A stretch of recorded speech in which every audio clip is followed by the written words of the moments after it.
Is this thing on?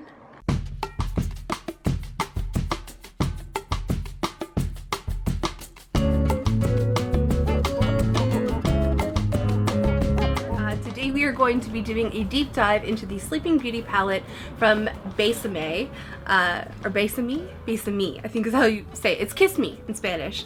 I'm terrible with Spanish pronunciation. Ironically enough, when I took Spanish in school, I actually got good grades because my pronunciation was really great, but all I was doing was just mimicking my grandmother.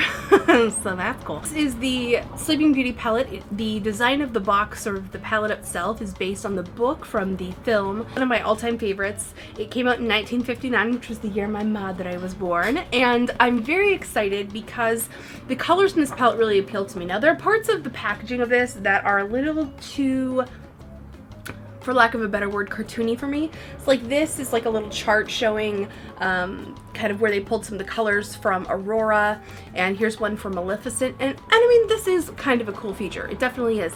But like the plastic slipcover being on this part of it, I don't know. Just being honest here, it looks a little bit like the less expensive Disney palettes that have come out from kind of like more drugstore brands, whereas this is definitely a high-end palette. So what they did is they pulled colors from the original animation.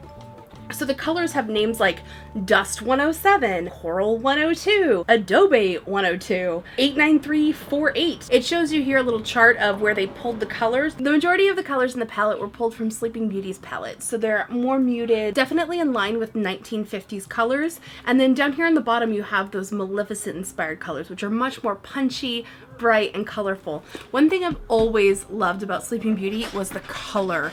It's one of the most beautiful, if not the most beautiful, animated films I've ever seen. My two favorites from Disney in terms of animation are Sleeping Beauty and 101 Dalmatians. It's no surprise they actually came out within a few years of each other, and actually because of the budget constraints from Sleeping Beauty, that's one of the reasons why they tried to cut corners when they made 101 Dalmatians, which I think actually resulted in a extremely beautiful animation. They actually used more of the original artist's sketches for 101, and that's why they're sometimes drawing lines, because they were just coloring in what the artist actually drew as opposed to having someone go over the lines of it and create a whole new cell. So that's a long explanation.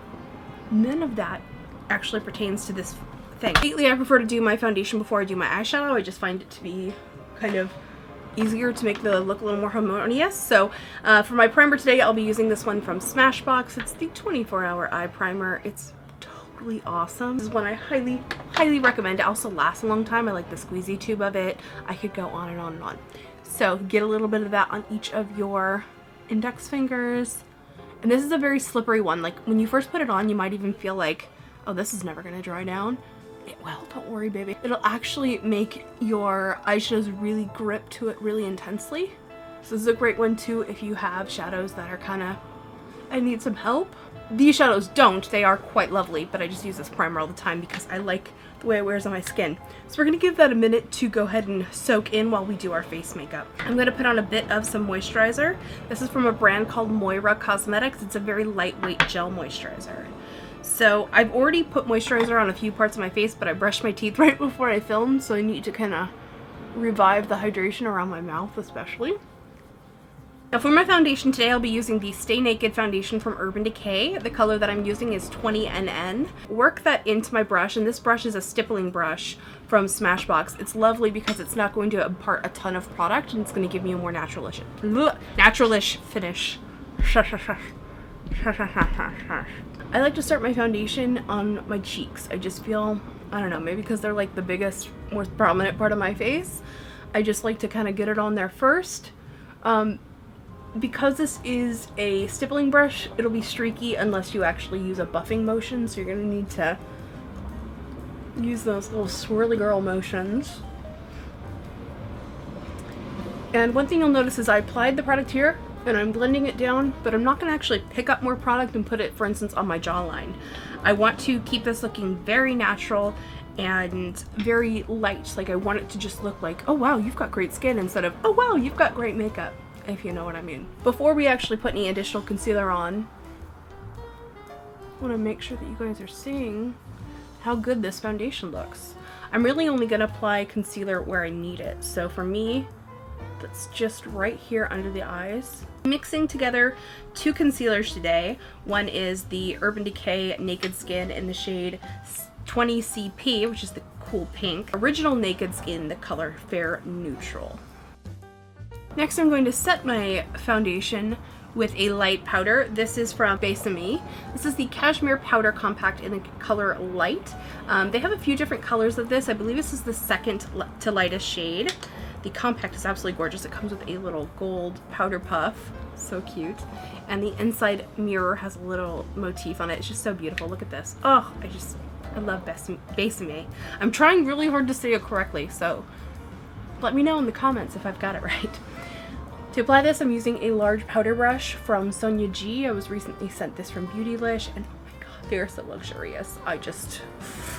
This brush is nice. It's a large powder brush, and it's extremely soft, so it's just going to impart a little bit of the powder, even though it looks like I'd be putting on gobs and gobs and heaps of this powder.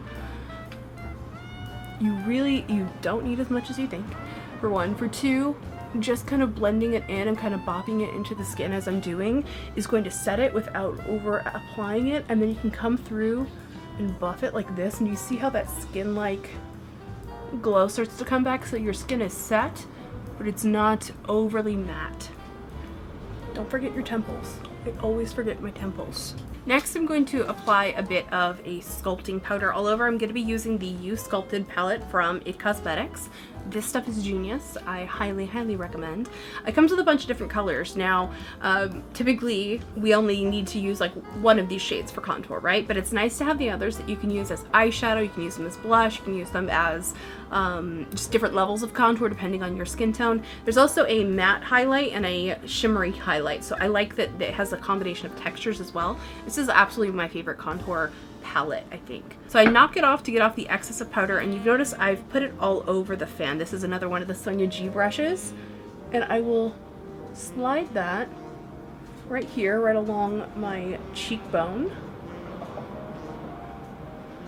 So then I flip the brush up to blend in an upwards motion.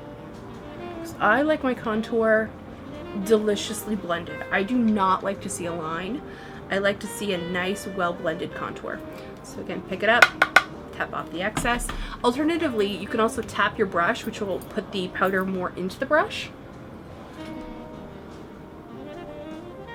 Another Sonia G brush. You can tell I'm in a mood with it.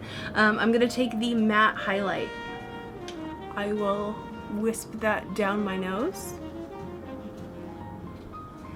I will wisp it on my cheek, kind of using a rocking motion. I love to do this sort of flick of the wrist rocking motion. And I love the matte highlight because it allows you to add dimension without adding shimmer, so I can then later go in with a different highlighter if I want, or just leave my face relatively matte. I also like to put it on my chin to project it out just a little bit. And the tips of my nose. I will actually also pick up a bit of the Radiant one, because I like a shiny nose and a little bit of a shiny chin too. I know that's technically like not cute makeup, but I like it. We're gonna move on to the eyes. So today I'm gonna be using Cafe Kitty. This is called the Brow Endowed from Urban Decay. Those are mostly pretty well in shape. I just want to get a little bit of extra color on there because they're a little bit on like the more ashy side, whereas my hair has a bit more of a like warmth to it. So by adding just the color side of it, because this does have a primer side as well, I'm adding just the color because all I want is just a little tint of warmth, a little bit of depth added. Do you see the difference between that and my natural brow?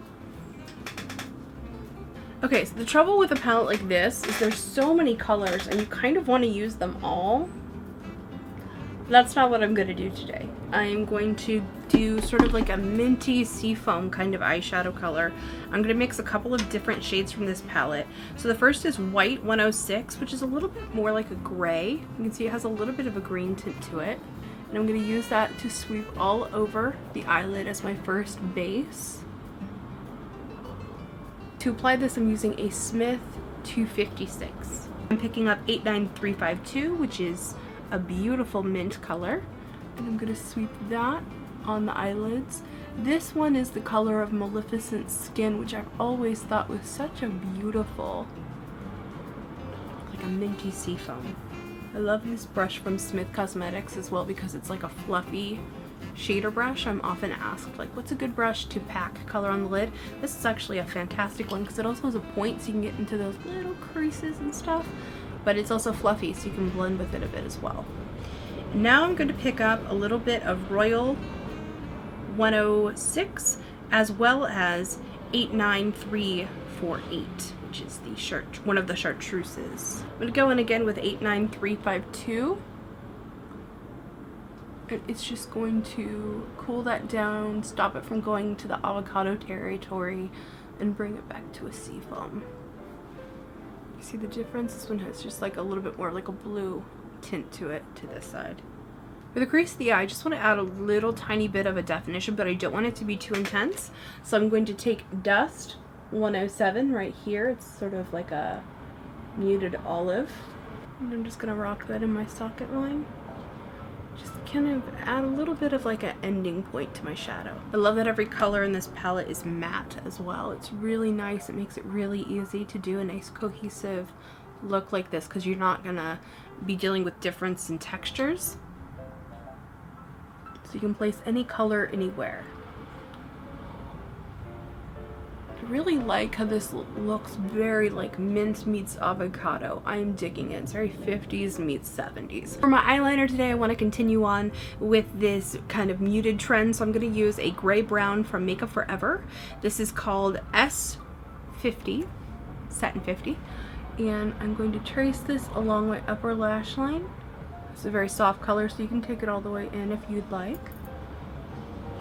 So make sure that you close off any gaps. You can choose to draw a little wing if you'd like. I'm just feeling some type of way about my outer eyelid, especially like this side just feels like really kind of closed off today. I don't know, I didn't get very good sleep last night or something. I was too excited about the Testaments. Has anyone else read it yet? Anyway, I finished it yesterday and I couldn't sleep last night because I was so excited. So you can then choose to take this brush because it has this pointy edge, and I'm just going to soften the line, look a little bit more gray than brown. But by having that little bit of brown, it really works well for my eye color. Next is mascara.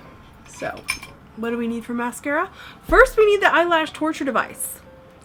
We're gonna get that really close. You don't want to pinch your skin, but you want to get it as close to the base as possible. Crimp 1, 2, 3, 4, 5, 6, 7, 8, 9, 10. Release. Go a tiny bit up the shaft of the hairs. 1, 2, 3, 4, 5. Okay. And on the second one, I don't hold it as long because we don't want to get like a super curled in like this. We want a gentle bend. I'm going to be using the Kevyn Aucoin volume mascara on just my bottom lashes. Do a second coat of mascara because I really kind of like the sort of clumpy doll eye look. It reminds me of the 1960s.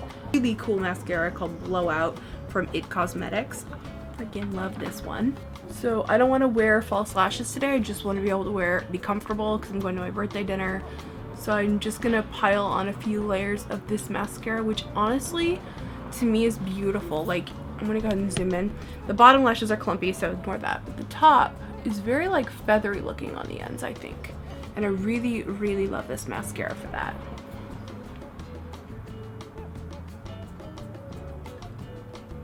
Sure you get it good and wiggled at the base. Because I'm also not gonna be applying eyeliner to my inner rim because I don't want to do that today. So I want to make sure that my mascara is doing that work for me. Doing something that some people really dislike and it just kind of freaks them out, but I'm almost like pressing the mascara onto my lash line to create my lower lash line liner. You see how, now this is up close, it looks a little Tammy Faye Baker.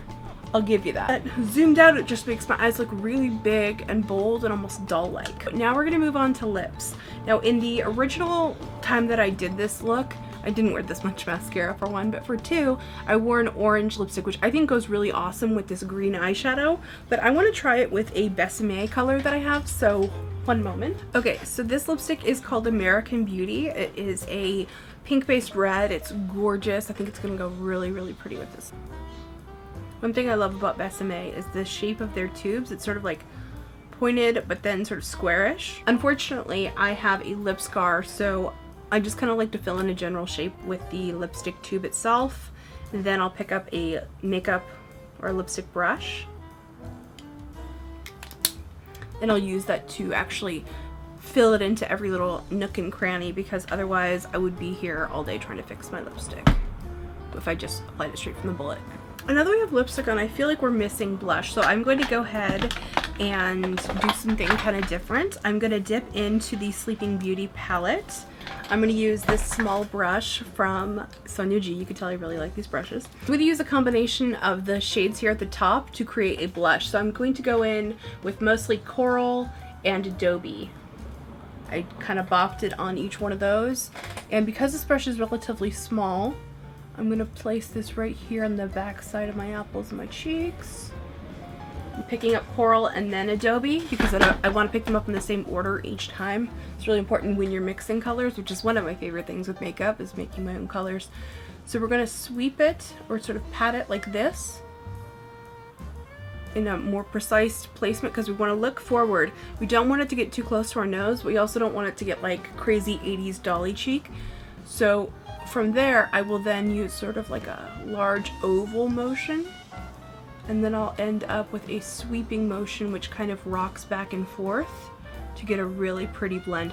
This brush is fantastic, the powder is fantastic, and then the foundation that I have underneath it, it all just kind of comes together to make a great look. Okay, and then the final thing is to fix my hair. So it's a little wild and crazy today. I want to make it look somewhat presentable and maybe a little bit more like 60s French femme.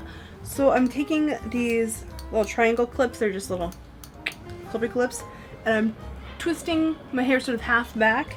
And ordinarily you'd clip a clip in like this, but when you do, you kind of end up leaving this like edge that you can see from the front that I don't like. So what I do is I take the clip and I clamp it on the hair from the back side so that the point is actually coming forward.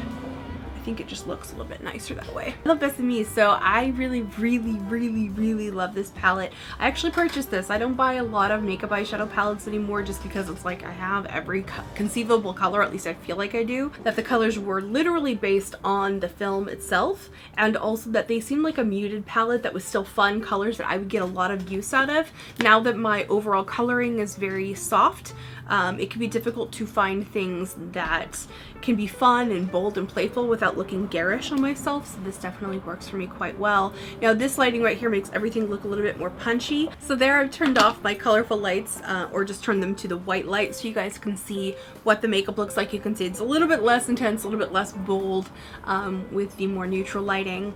I think this is a great look. It's a very classic kind of look. It's a little retro, it's a little tacky, it's very me. So I hope that you guys enjoyed this video. I had a lot of fun doing it for you. Let me know in the comments what you thought of this palette, what you think of this tutorial, and just generally just say hi to me in the comments. I love interacting with you guys there. Hope you're having a wonderful day. Thank you so much for watching, and I'll see you in my next video. I might be Vintageortacky. Just be your own kind of beautiful. See you, bye. Today, oh, I need to comb my bangs. They're driving me absolutely nuts. You know when they get like clumpy like this? Ew, not a fan. A Sleeping Beauty palette from a brand called Besame? Besame? Good. Besame. You try it. Besame. I'm trying to pronounce it correctly. Besame? It means kiss me in Spanish. Palette, the design of the box, or the palette itself, is based on the book from the film Besame. The majority of the colors in the palette were pulled from Sleeping